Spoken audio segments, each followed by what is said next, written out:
So I want to make sure that my care is a healthy care, and it's not what, again, we would call over care.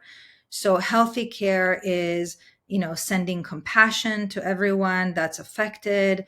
It is being able to say, okay, what can I do, in this situation? Is there something that I can do to support people? Is there something that I can do to manage my own response to the situation? Right? As much as possible, I would want to tune into my self-efficacy. What can I do in a situation like this for me to feel better and to support others? 2, 1, 0.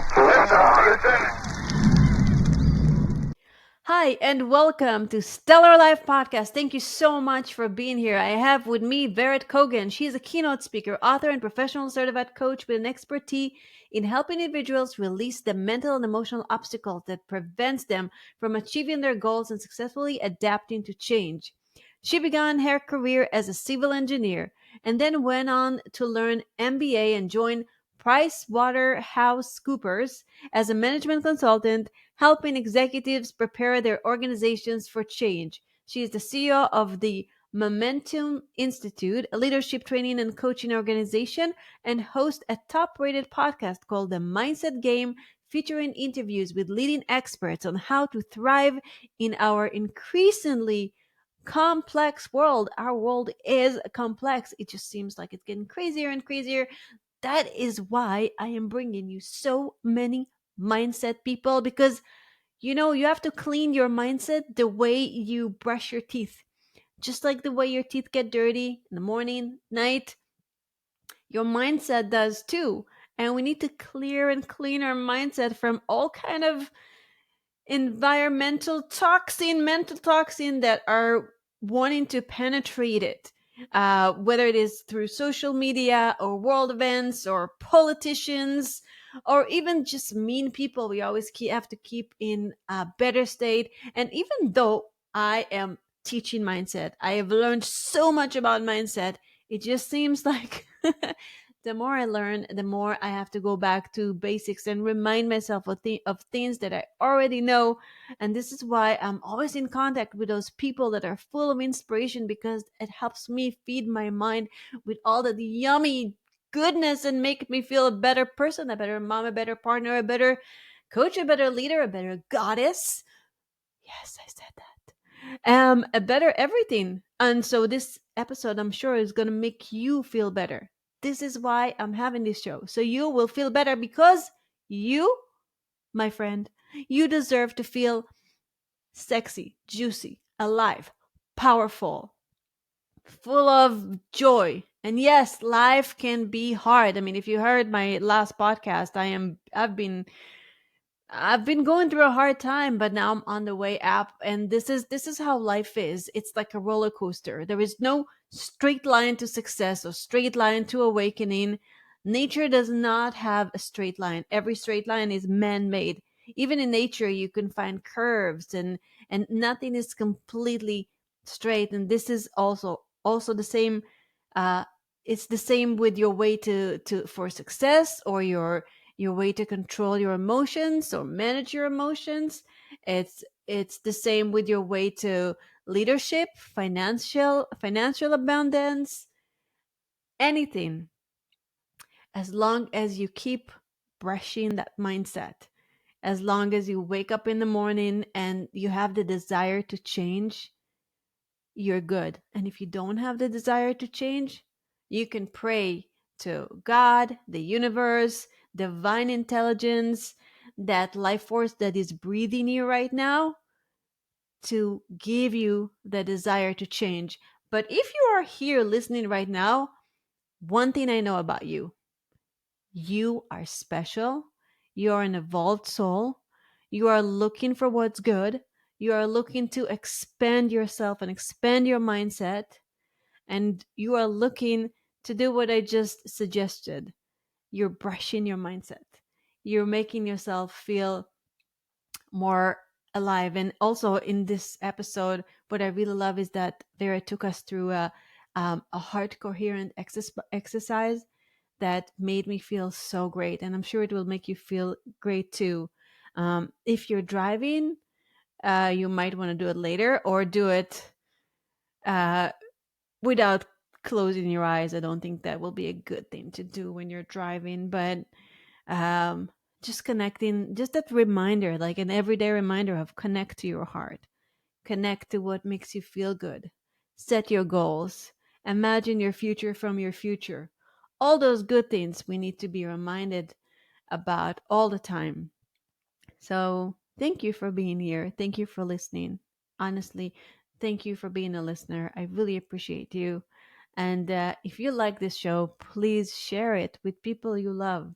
And you can write a review. I would love to read that. And you can also contact me personally and let me know if this helped you. I would love to know that.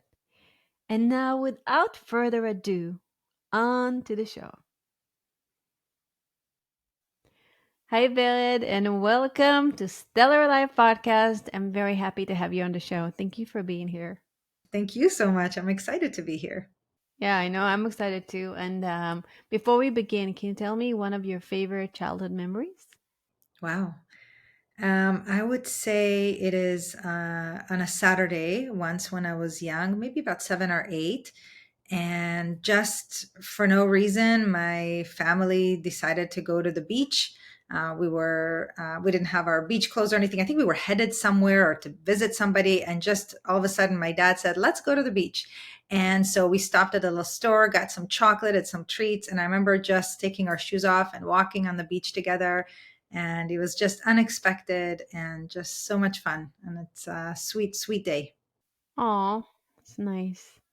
I love those memories. I feel like the more you focus on those memories, the more they show up.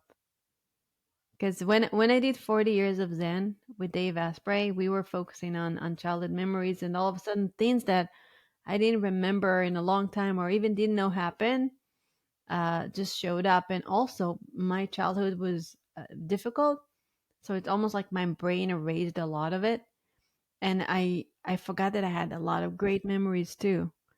So it was a beautiful practice. Yeah, I think it's for me, as I think about why that memory, because I've had many other memories that were grander and, stuff. But I think this one, because it was unexpected, it was something that was very unique because my dad used to work a lot. We didn't used to go to the beach like that. I mean, I'd go with my grandmother, but it wasn't not like that. And, the things that are out of the ordinary, extraordinary with positive emotion usually tend to be the sweetest. Nice. And what made you pursue mindset? What made you pursue the subconscious and helping people with their limiting beliefs and with taking actions? So, a couple of things. So, first of all, when my middle daughter, or I should say, excuse me, my eldest daughter, Maya, who is now almost 23, when she was in middle school, the teacher said to the kids, if you want some extra credit, I want you to watch this TED Talk with one of your parents, and then you'll get these bonus points. And so the TED Talk was about mindset. It was about the concept of fixed and mindset, Carol Dweck's work. And so I saw this with Maya and I thought, wow, like this is amazing, right? And I was already a coach at that point, but I didn't work as much on the inner system in terms of kind of working with the unconscious mind. And but that caught my attention. So then I started talking about that with other people. Got trained in NLP, became a trainer of neurolinguistic programming, or what's called NLP, and hypnosis, and a variety of other modalities since then. And just being fascinated with the power of beliefs, because I am certain that when we have a conscious intention, heartfelt intention, coupled with a belief in that, meaning we don't doubt it, we truly believe that it is possible for us, that it tends to happen much more quickly. And there's a lot of research behind that as well. Nice. Have you been using NLP with your kids? Yeah, one of them, Maya, is actually a master practitioner of NLP. I have. I mean, it's very subtle. They know, yeah. Anytime I'm, become coach mom, right? Like, I play that role, they pick up on it very quickly. They're very aware of language and language patterns to know when I'm doing something and when I'm not. And so most of the time I tend to be mom, but I do ask permission sometimes, if there's an issue or if they want, I say, do you want me to coach you or do you want me to be mom? And sometimes they say coach and sometimes they say mom. And when they say coach, I do use NLP and other tools to help them. Oh, that's really cool. That's amazing. And I like that they have that distinction, and you have that distinction because it's so easy to mix the two. I like that. Even with my little one, like I find using NLP with him. I'm not a master practitioner with NLP, but I've been studying a lot and been using it a lot in my practice. I really appreciate the power of language and the power of words because words are like little spells. They can completely change your future, right? That is correct. Yeah, and it's words and it's thoughts and it's of course behavior. But typically, it starts with the thoughts that then drive the expression of the thought, be it in words or in behavior or other kinds of behavior actions. And what do people come to you for usually? These days, I typically do trainings and kind of keynotes. That's kind of the main thing these days. And I also do some coaching, and I coach primarily CEOs these days. And they come to me oftentimes because they've seen one of my trainings where I guide people through techniques for releasing limiting beliefs, becoming much more resilient, so different kinds of tools. So they'll come usually when they're like, I have this issue or this problem and I've tried everything and I just can't get myself to change it. And usually we work with the inner system to understand the root of the problem, and we help to release that, to soothe that, and then usually the behavior changes right away because they get the learnings from the issue or the problem. So typically they come because there is some kind of an obstacle which they realize they're not quite conscious of. It's almost like invisible, but there's something that's blocking them, because they tend to be very high achievers. And if they're not getting the results that they want, they know that there's probably something else to look at. And it's really hard to do on your own because you're just not conscious of what you're not conscious of. We all have blind spots. That's why I have coaches, and most successful athletes, high performers, they've got that support system to be able to mirror back to them what they just can't see.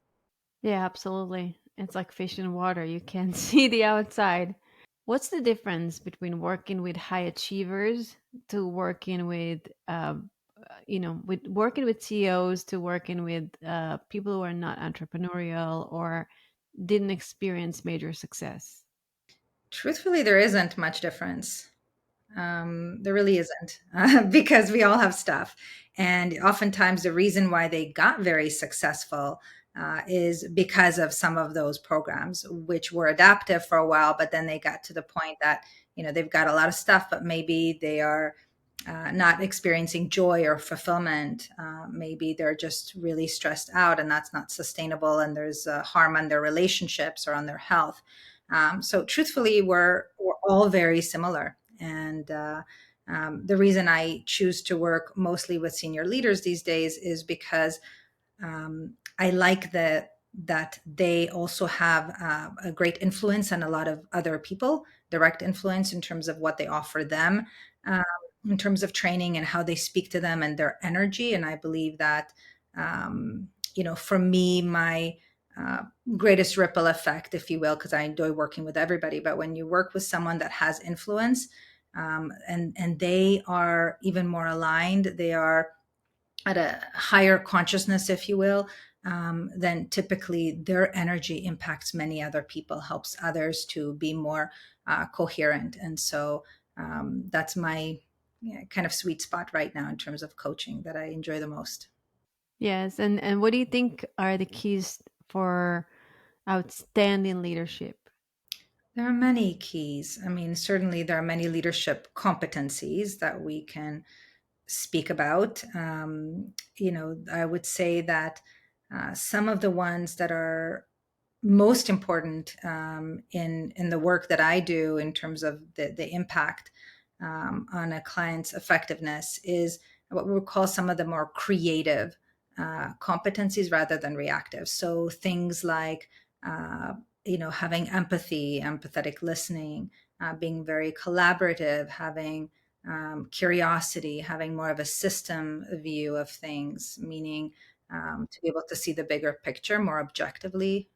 Things like that. I would say on a personal level for leaders, I think it's really important to be as coherent as they can, to be very mindful of how their energy impacts others, what they're feeding the field, so to speak. Are they in fear and doubt, or are they in curiosity, empathy, and some other aspect of love? Because that absolutely impacts how others perceive the situation, what's possible for themselves, their team, their organization, and ultimately their behavior. So, when we are doing our own work in terms of um, self appreciation, self compassion, um, and building our own resilience capacity, what often happens is that, like I said, we're much more clear about things. When there is an issue, we're less likely to get into the drama, we're less likely to operate out of our own, perhaps limiting beliefs, and we can really connect with people at a heart level, and people feel safe. And when people feel safe, they thrive, because that's when creativity uh, is able to unfold. That's when we've got more collaboration, less judgment and defensiveness and blame. And especially during times of change, we want there to be a an environment where people feel psychologically safe. They know that the leader has their back, no matter what. And then they're more comfortable to take risks. They're more comfortable to make mistakes, which is what's going to happen when something new is introduced. And it just makes it for a more joyful environment where we can thrive, not only get to the other side of the change, but because we've built some resources personally and collectively. How do we manage change? What do we how can we handle things better? Usually as an individual and as a team, everyone comes out on top, and that's when organizations can thrive and create new solutions for our world. Yeah. Um, I'm sure you see yourself as a leader because you are, and I do too. And yet, I find myself sometime when I have my own personal stuff to deal with, to get out of my own way and be the leader, like get into like somebody else's space, or um, post something really positive online or something like that. Well, what do you do? How do you handle tough times and leadership? Yeah. So I want to start out by kind of my definition of leadership, if you will, because it doesn't mean necessarily a role in an organization or something like that. I think everybody listening to us today is a leader. And it starts with self leadership first and foremost, managing our own energy in an intelligent way, right? Which means being at choice, being as coherent as we can. And of course, influence, right? Leadership is really about influence. And so, how do I, because I, like everybody else, right, have good days, bad days, right, things.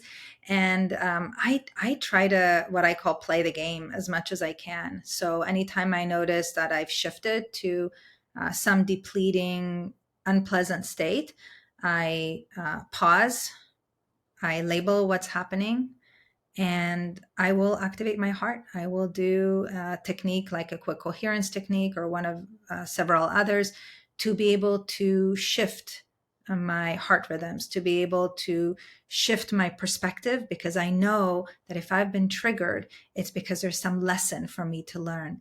Because every emotion brings gifts. And the quicker that I get the gift, the quicker I can say thank you and let it go. And again, have more resources to handle the situation. Right. Maybe you can take us through an exercise to activate our hearts. I would love to activate my heart. Beautiful. Let's do it. We can play a little bit. So, is there a particular, let's say, situation right now that as you think about it, there's a little incoherence going on, like maybe something that's doesn't feel so good, and you don't have to share it out loud. No, that's okay. No, nothing specific right now. I'm thinking in general when things hit, when life hits. Beautiful, beautiful. And I ask that because sometimes we can work with a specific situation to help you shift your perspective. But we'll do it kind of more generally. So I invite everybody listening to just pause for a moment. And what I mean by pause is just to go inward for a moment. Yes. So, to just begin to notice, their inner experience in this moment, and to label how it is that you feel. You can notice maybe there's a word that best represents a feeling, maybe a sensation in the body, maybe a thought that's coming through. Just kind of notice what you notice. And Leon, what is it that you are feeling, if you're willing to share right now in this moment?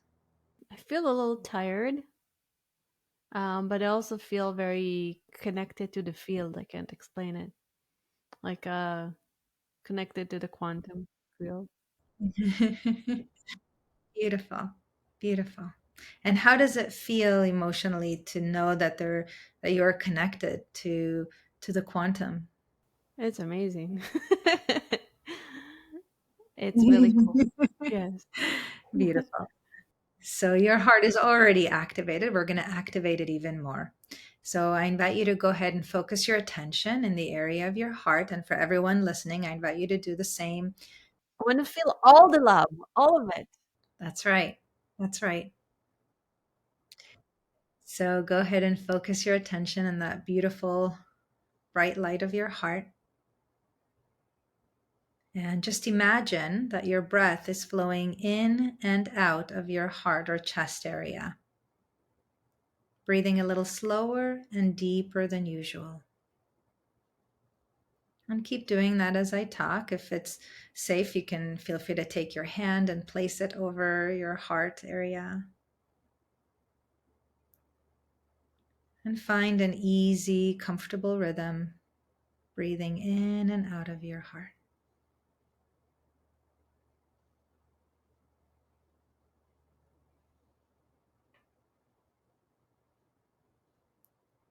And as you continue to stay focused in your heart, make a sincere attempt to experience a regenerative feeling, such as appreciation or care for something or someone in your life. So you can try to re experience the feeling of love or a connection to something or someone. Maybe focusing on a happy memory, like a happy childhood memory, for example, as you asked me, or a special experience, an accomplishment, place in nature, or just breathing a feeling of calm and ease in and out of your heart.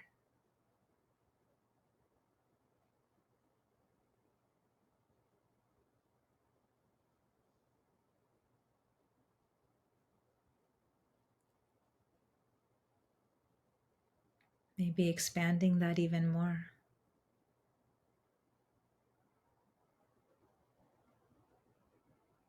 Sending that love into every sweet little cell in your body.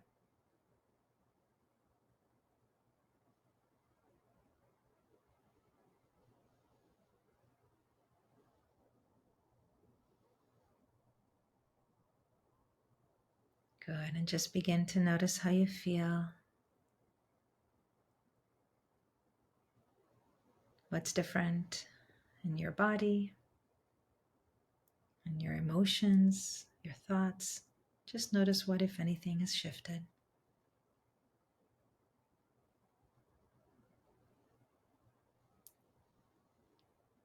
And when you're ready, I invite you to open your eyes if your eyes are closed and come back to our conversation. Oh, that was beautiful. Physically, I felt like a wave. Well, I think my voice is better now. It's more grounded, and I felt I was like, who's that? That's nice. I felt like a wave of heat wave all through my body, and just expansion, but also more focused at the same time. It felt amazing. Yeah, thank you for sharing. So, as everyone listening and yourself were following along, what happened is if they were able to activate that heart feeling, is that there's some nice chemicals, one of them being DHEA. It's a hormone that is a very happy hormone. It's also a vitality hormone that helps us to feel better. And in addition to that, our brain, the left and right hemisphere, are more coherent because there's a nice smooth heart rate variability pattern traveling up to our head brain. And our head brain is it's got duality, right? There's left and right, right? Left is where we have, for example, time, right? That sense of temporality, past, present, future. We have, um, judgments or values, what's right, what's wrong, what's good, what's bad, right? Which, of course, is important for us for our survival to be able to have those. And at the same time, what we want is to have as much as possible to be in a whole brain state so that we also bring some of the right hemisphere. Um, Things like more of the in the moment experiences, more of that connection, as you said, to something bigger than ourselves, our imagination, things like that. So we ideally want to have both together. And that is the state of optimal performance and optimal health, because our immune system, our respiratory, digestive system, hormonal system, nervous systems are all working synchronistically. And that is why typically we feel lighter, we feel sometimes it's warm, sometimes it's not. But what we oftentimes is we're just less attached to what we were attached to before, if there was something that created an unpleasant emotion. So if I start this technique, let's say I'm feeling a little sad. So, for example, the client conversation I had right before our interview, it's a client that her son is a senior, and he had today his last wellness checkup with the pediatrician. And so I said, "Well, how are you feeling?" And she shared, "Well, I feel kind of, sad. I feel a little empty. I feel, a little lonely." Right once we got to it, and we did a quick coherence, and she said, as soon as we did that. Right, we paused, labeled, activated the heart, and then she yielded that over attachment. And she's like, "You know what? He's just going off to college." And all the whole thing shifted around kind of the loneliness of him being away. She focused on how much she'll get to see him, and all, like, the whole perception changed.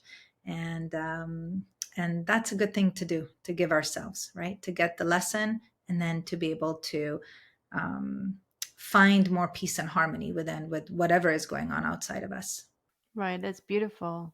Yeah, it's a lot of time people are going to the doing. I need to do something in order to change something.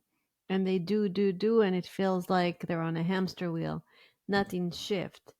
But the changing your state, changing your physiology comes first, and then comes the strategy and what you need to do. I think all success starts with this, with that expansion, with the heart expansion, with the heart connection, with because when she was in this elevated state, she was able to think different thoughts and change her belief system.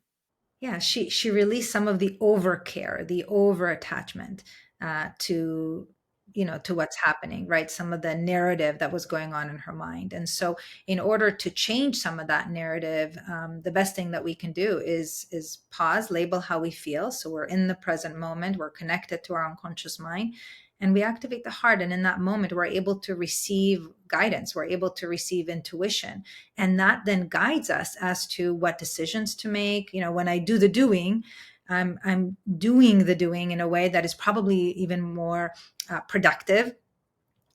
We are more connected with people, more present with people, and ultimately able to get better results. But in addition to that, also our immune system is functioning better. We're healthier in the process. How do you change your state every day? Is this what you do? You just connect to your heart, or do you have other rituals like writing or journaling or um, my first podcast here was Bill Donius, and he's gonna be a guest on the show again. We just booked him. I'm so excited. and he gave that exercise of non-dominant handwriting, where you write down an answer with your non-dominant hand, and then you connect to your right brain, to that place of creativity, and you get different answers that are more aligned with the, I guess, divine guidance. So what do you do to get answers, to get inspiration? Yeah, of course. So I've got some things that are more, I would say, in the domain of like rituals, and then some that are more like firefighting kind of things, when something comes up. Because sometimes if I'm, very triggered, let's say, for me, unless I catch it really fast, like a quick coherence may not be enough. Like if there's something that there's a lot of attachment to, like I sometimes would do tools like emotional freedom techniques, tapping, or havening techniques, which are another psychosensory modality using touch, or other things. What is that? What's evening techniques?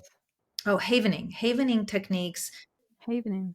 Yeah, it's a therapeutic modality that we use touch to the face, the arms, kind of like a moving hug, or the palms of the hands, in order to self-regulate. And it's also used for release of trauma, because when we do the havening touch, it's very soothing. It sends a very slow brainwave frequency, like electrical signal, to the amygdala, telling the body we're safe. Yeah.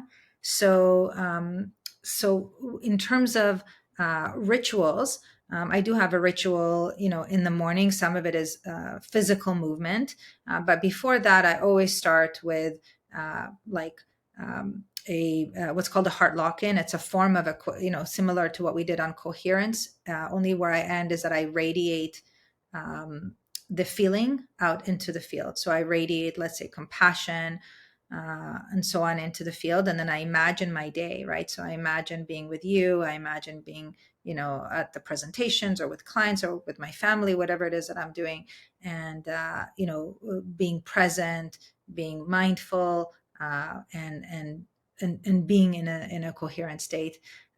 So that I do as soon as I wake up. Like sometimes if I need to go to the bathroom, like I'll go to the bathroom, I'll focus on gratitude or something like that, wash my hands, and then come right back to do the practice before I, get too much into that beta mind, which is a very active mind of like my to-dos and all that. I have movement. So I have, like, whether it's yin yoga or stretching, I have some things that I do, on the physical side of things. And I also have a goal statement that I visualize. And sometimes I'll do it in that sense of, reading to myself, like I already know it by heart, like what my goal statement, the one that I'm focused on now.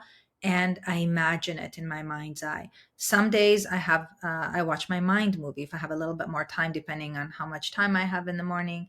I have a mind movie that Maya, my eldest daughter, created for me. She's got a company that does these mind movies, which is essentially kind of a movie of your future to prime that neural circuitry, and get the body ready for the change in advance, and to release any fears or resistance. So I would say, as from a ritual perspective, it has to do with coherence. It has to do with visualizing my future, and with movement. And then throughout the day, I play, I pause, label, activate my heart, and yield some of the over significance to things, because I don't want to create new programs. I've done a lot of work to release a lot of unconscious patterns, and I want to make sure that I, to the best of my ability, don't take on fears that I don't need to take on, that I don't, um, acquire new maladaptive programs. So for that, I need to make sure that I'm as objective as I can be, so that I'm not telling myself stories that are not true. Right. You have a strict mindset diet. I like that.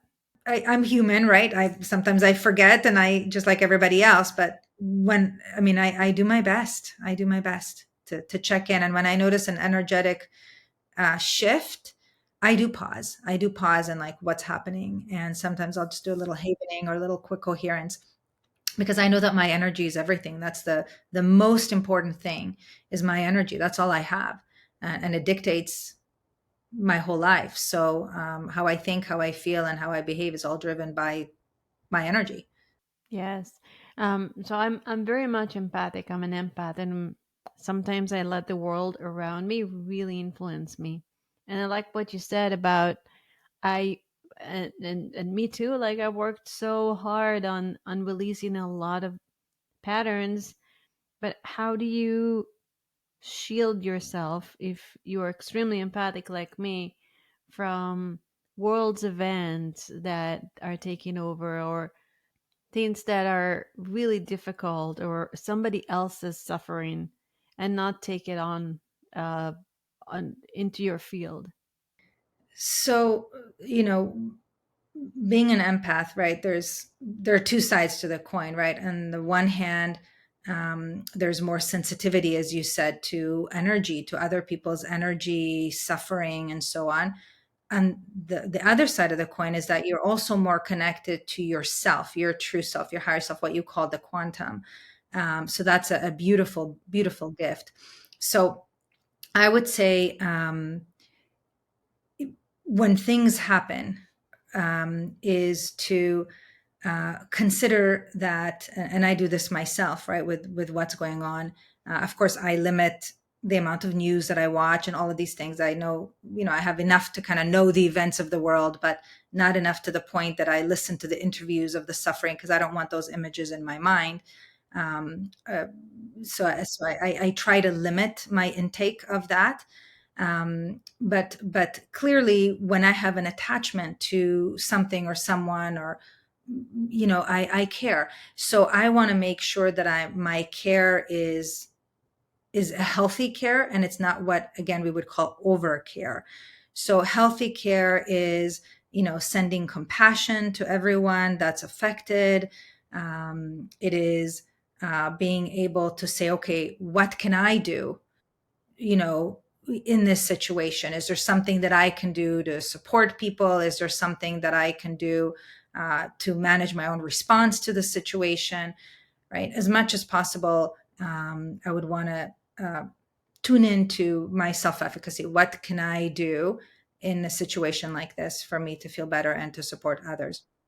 Now, when it gets to overcare, which he did, right? For example, let's take October 7th, right? We talked about that briefly. You know, there was a lot of overcare.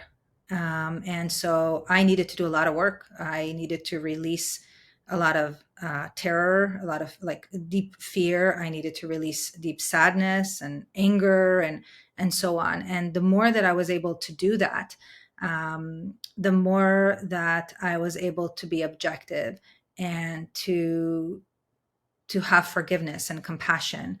And so what I find is the more that we're attached to something, to an idea, a person, a people, a thing, whatever that might be, typically the more that we get incoherent, the more that it's creating suffering for us. And so we want as much as possible to realize, okay, this is happening for a reason, and I may not be able to change the events in our world directly, but certainly what I can do is to manage my own response to that and my own energy. And that does make a difference, not only for my own health and my ability to be present with my family, to be productive with my clients and so on, but also when I am radiating more love into the field, it does help everybody. It absolutely does. It changes the energy in the field. Yeah, it's so beautiful the way you said it. Really resonated, and I really felt your determination to be the light. That's almost like you're a light warrior, and you're like blocking the videos, and you're blocking the attachment, and it's just beautiful. It's all about, you go from internal to external, into, okay, I take care of myself, and now what can I do for others, and how can I serve more? And that for me actually is true leadership, when one can maintain their state, and be there for others. And I also think that there is a place for grace.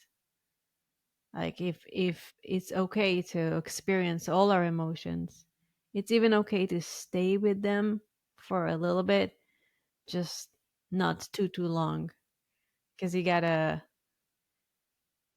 bring yourself up to who you are, to your light, and to the people that you serve in the world, including your loved ones. Yeah. You're spot on. It's not so much of, I do block, my intake of news and all of that, of course. But it's not so much blocking the energy in terms of, like, let's say the sadness or the fear, if that makes sense. um, I want to pause and label that. First of all, I need to accept it, because if somebody immediately goes to shift, let's say positive thinking, right? Like, let me think about what's good in the world and all of that without first being with the feeling, then they're missing out. They're missing out on the sweet lesson that the feeling is there to give them, maybe about themselves, maybe about their ability to take better care of themselves, to have better boundaries, to whatever it might be. Every emotion has a different set of gifts that it brings.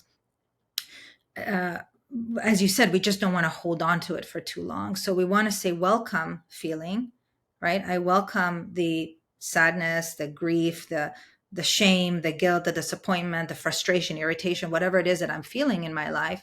I want to welcome that. I want to embrace it. I want to accept it. And I do that through activating the heart. And then that allows me to release it, right? If that makes sense, it softens it. Yeah, it makes sense. It's beautiful. It seems like you have your goals in front of you every day. And if somebody wants to pursue a goal and be very good at manifesting, you mentioned mind movies, which is kind of electronic vision boards. You mentioned movement, and you mentioned connecting with your heart. Anything else you think can help one pursue their goals?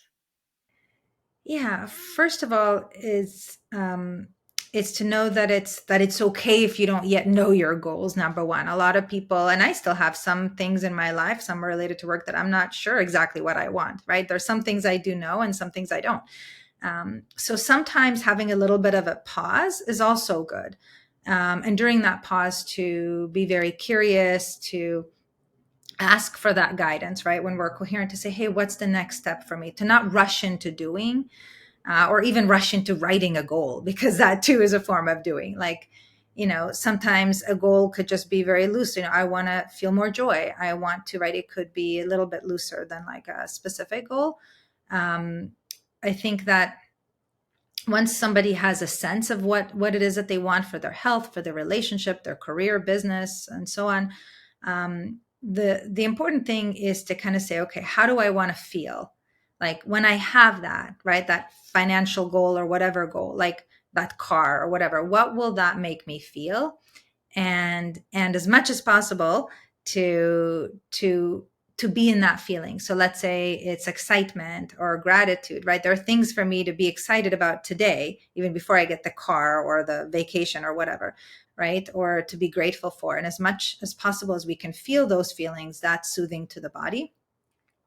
And the unconscious mind needs specificity to the best level that we can give it. So let's say if I know that I want to, let's say, write a book, right? And I want to complete it by a certain date or roughly, and I want it to be a New York Times bestseller or whatever it is that I desire, let's just say, right?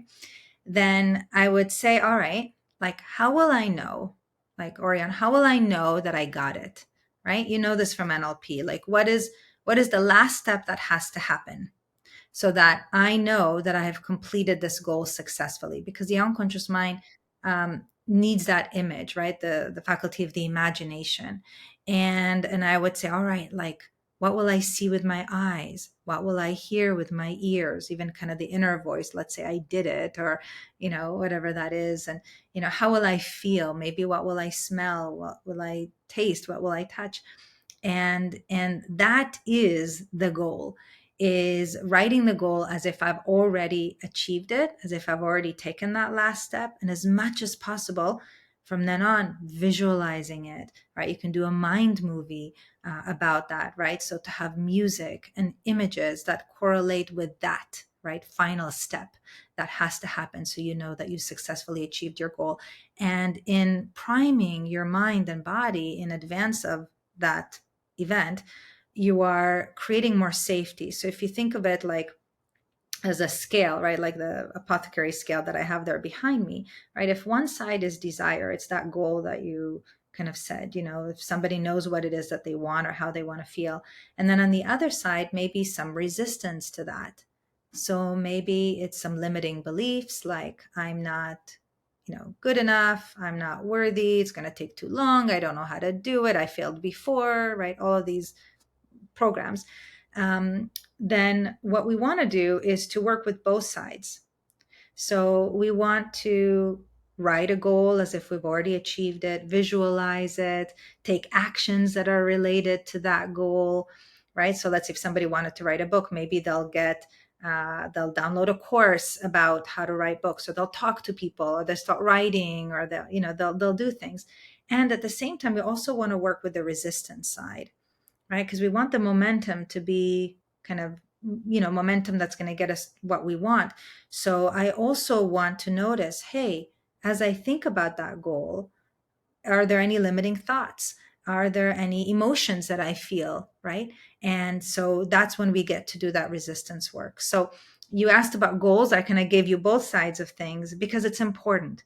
It's not enough to only focus on what we want. We also want to work with the shadow side if there is anything that might be slowing that down or resisting us. Because if our unconscious mind doesn't believe that we'll be safe to have what we want, it may block us from accessing guidance that will help us to achieve that even more easily and quickly. Yes, safety is a big part because what usually blocks us is fear. So if we go, like you said, into the future and imagine positive scenes that are not only beautiful and exciting but also extremely safe, then we change the story in our mind. And I heard a podcast, I forgot the guy's name, but he said that there are many definitions of mindset, but his definition is the story we tell ourselves. And when we change, like when we look at that vision, we change the movie, we change the script, and we have a different ending, and we react to that scene in a complete different way. My goodness, we are living in a matrix. This is so like everything is mind, everything is mindset. Our whole existence, it's pretty wild. That's right. It is. And in any moment, we have a choice. What are some goals that you already achieved that you thought are impossible in the past? Wow. There are a few. So I would say one of them is financial, to be honest with you. Like at first, when I started this business, I didn't think that I could make a certain amount of money. And I set a challenge for myself. I set that goal and I imagined it, and through uh, synchronicity, synchronicity and a bunch of events, I actually earned more than that year. The other thing is, um, let me think that I didn't think, because there are many things that I'm trying to think of something that I thought was impossible. There are many things that I achieved that were very sweet in the achievement and that surprised me and delighted me. But these days, there's not a lot that I would consider impossible that I think is impossible, because I believe everything is possible at this point. But I would say another sweet moment was when I first started coaching. Orion. I did it on a volunteer basis. It was career coaching at a local nonprofit for women here in Phoenix. And I was helping them. It was through like career transition before I even got certified or trained as a professional coach. And it was at an organization called the Fresh Start Women's Foundation. And throughout the years, I would go and I would volunteer there. And I then became volunteering to give lectures and so on.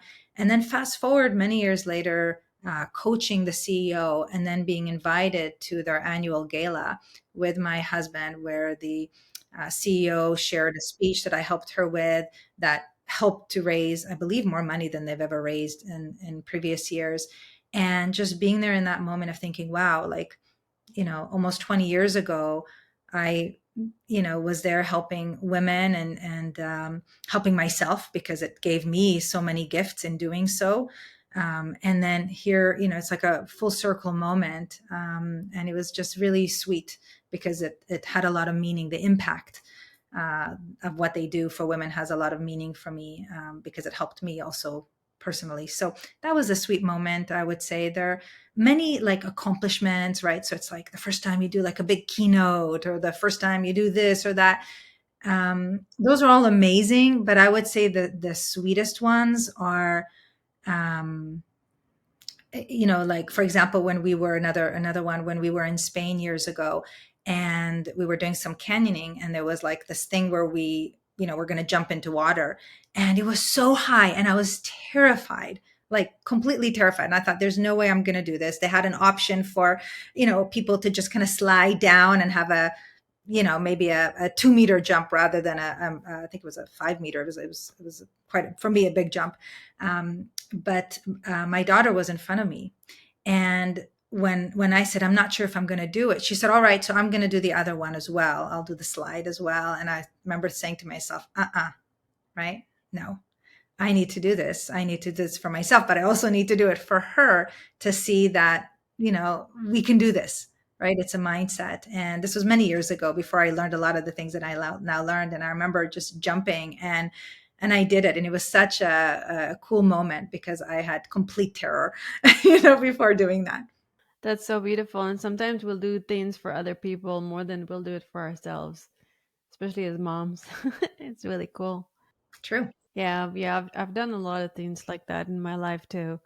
Um, well, yours wasn't intentional, but I intentionally went like, walking on coals, walking on glass, jumping from a telephone pole, and all those things to break that fear, and to, because if you do something like that and it's the impossible becomes possible, then what else is possible? And it trickles into all areas of your life. It makes you more stronger, more resilient.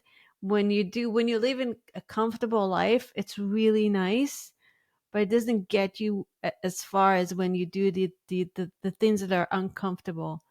And my new affirmation is, I can do hard things. I started using that lately, and I kind of like it. I can do hard things. Why not? That's right. I love that. What are your three top tips to living a stellar life? I would say number one, love yourself. And that means saying no to things that deplete your battery, deplete your energy, and saying yes to the things that your heart is calling you toward. I would say number two is notice your story. Notice what you tell yourself, the narrative. And if you ever find yourself in judgment of yourself or others, challenge that story. Activate your heart as we did, and just invite yourself to consider other possibilities, other perspectives, because chances are that story is not true. And I would say third is to be kind to others. Everybody is suffering in their own way, even the people who do quote unquote very bad things. Typically, it's driven by trauma, maybe even intergenerational trauma, and everybody's just trying to do the best that they can. So, to the best of your abilities, be patient, be curious, and be kind. I really enjoyed talking to you. This is it's been amazing. Like, I really feel like I got to we know each other from before, but more on a surface level. We met at conferences, but it was really nice to have a heart-to-heart conversation with you, and really you seem like a person that, like, you walk your talk, and you come from a place of love, and you're caring and you're compassionate, and that's very beautiful. Where can so thank you for being here. And if Thank you. people want to connect with you, go through your trainings, coach with you, where can they find you? So, first thing is my podcast, which is called The Mindset Game. I really invite people to access that. There's a lot of amazing interviews, and a lot of resources around how to activate the heart, how to set goals, how to, live your best life, a stellar life, as you said. And that's on themindsetgame.com. And then my business is called Momentum Institute, And people can go to momentuminstitute.com and learn about the many different coaching training programs. I'm also a keynote speaker, and happy to, like I said, share many resources. There's Forbes articles on there and lots of videos and articles and things that hopefully will help whoever needs them. Beautiful. Thank you, Vera. Thank you so much. I really appreciate you. Thank you for being here and sharing your heart with us and your expertise and your wisdom. Thank you. And thank you, listeners. Remember, Thank you. It felt like such just a very, I was going to say just thank you, and it felt like such a very calm conversation. Like we're just sitting, at a park and talking, and I just loved it. And I thank you for the good work that you do in helping people to just find their truth and live their truth and find their joy. thank you. And thank you, listeners. Remember to love yourself enough to say yes and love yourself enough to say no. Challenge your story and activate your heart and be kind to others and have a stellar life. This is Orion. Till next time.